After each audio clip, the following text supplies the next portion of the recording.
সকলোকে স্বাগতম জনাইছো অনেক ভিডিঅ'লৈ আগৰ ভিডিঅ'টো আমি চাইছিলো যে আমাৰ যদি ফ্ৰেকশন দুটা দিয়া থাকে সেই ফ্ৰেকশন দুটাৰ মাজত আমি ডিভিজনটো কেনেকৈ কৰিব লাগে সো ডিভিজন কেনেকৈ কৰিব লাগে হেতু আমি চাইছিলো মাল্টিপ্লিকেশন কেনেকৈ কৰিব লাগে হেতু আমি চালো এডিশন আৰু সাবট্ৰেকশন একেলগে কেনেকৈ কৰিব লাগে হেতু চালো আচ্ছা এতিয়া আমি কি চাম এতিয়া আমি চাম যে ধৰক তিনটা বা চাৰিটা ফ্ৰেকশন দিয়া আছে ঠিক আছে আৰু সেই তিনটা বা চাৰিটা ফ্ৰেকশনৰ মাজত আমি দুটাতকৈ বেছি অপাৰেশন ইউজ কৰিব লাগে বা সে ফৰ এক্সাম্পল একেলগে আমি এডিশনো কৰিব লাগে দুটামান ফ্ৰেকশনৰ মাজত আমি সাবট্ৰেকশনো কৰিব লাগে আমি মাল্টিপ্লিকেশনো কৰিব লাগে আৰু হয়তো আমি ডিভিজনো কৰিব লাগে হ'ব পাৰে সো তেনে অৱস্থাত আমি কেনেকৈ আমি সামস কিটা সলভ কৰিম আৰু কি পদ্ধতি বা কি ৰুল এপ্লাই কৰি মেলি আমি সাম কিটা সলভ কৰিম হেতু আমি চাব লাগে সো এতিয়া আমি আগতে যেতিয়া হোল নাম্বাৰস ন্যাচাৰাল নাম্বাৰস হেবোৰ যেতিয়া ডিসকাস কৰিছিলো তেতিয়া আমি দেখিছিলো যে এটা নিয়ম আছে সেই নিয়মটো কোৱা হয় বডমাছ ৰুল BODMAS আৰু BODMAS বডমাছ ৰুল যোনটো আছে সেই বডমাছ ৰুলটোৱে আমাক এইটো কয় যে যদি মাল্টিপল আমাৰ অপাৰেশনস আছে সো হে মাল্টিপল অপাৰেশনস থাকিলে আমি কোনটো অপাৰেশন সবতছে ফাৰ্স্টত কৰিম কোনটো লাষ্টত কৰিম হেতু আমি চাম সো এতিয়া আপোনালোকে সকলোৱে জানে চাগে বডমাছ ৰুলৰ যোনটো মানে ফুল ফৰ্ম B মানে হল ব্ৰেকেট O মানে অৰ্ডাৰ অফ পাৱাৰ বা যদি অফ বুলি মেনশন থাকে তেতিয়া আমি অফ পাৰ্টটো আগতে কৰো D মানে ডিভিজন M মানে মাল্টিপ্লিকেশন A মানে এডিশন S মানে সাবট্ৰেকশন এতিয়া আমি এটা এক্সাম্পল দি মেলি আমি চাম যে আমি কেনেকৈ আমি সামস কিটা কৰিম Say for example এটা দিয়া আছে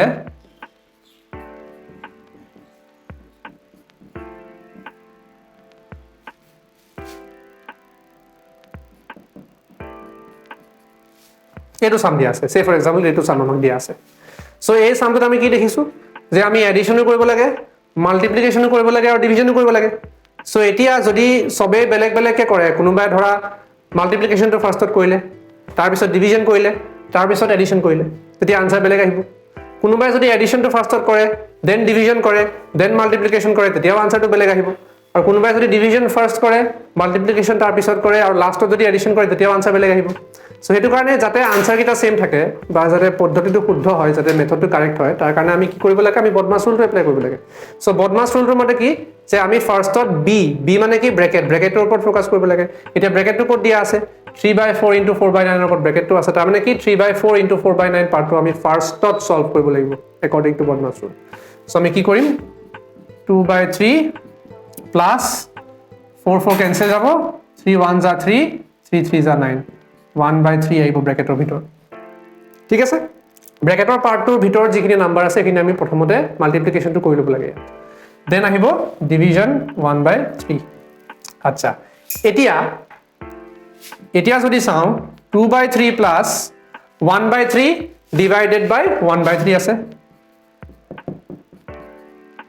ওকে সো এতিয়া আমাৰ বডমাছ ৰুলটোৰ মতে কি আছিল ইয়াত আছে এডিশন ইয়াত আছে ডিভিজন এডিশন আৰু ডিভিজনৰ মাজত আমি ফাৰ্স্ট কোনটো কৰিম আমি কি কৰিম BODMAS B bracket O order of power বা অফ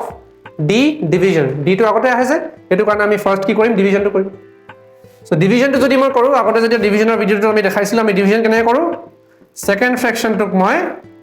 কনভাৰ্ট কৰি দিও টু ইটস ৰেচিপ্ৰকেল আৰু মাজত কি সাইন দিও multiplication symbol so division will get converted to multiplication 1/3 will get converted to 3 so এটো ফাৰ্স্ট পাৰ্ট আমি কৰিলো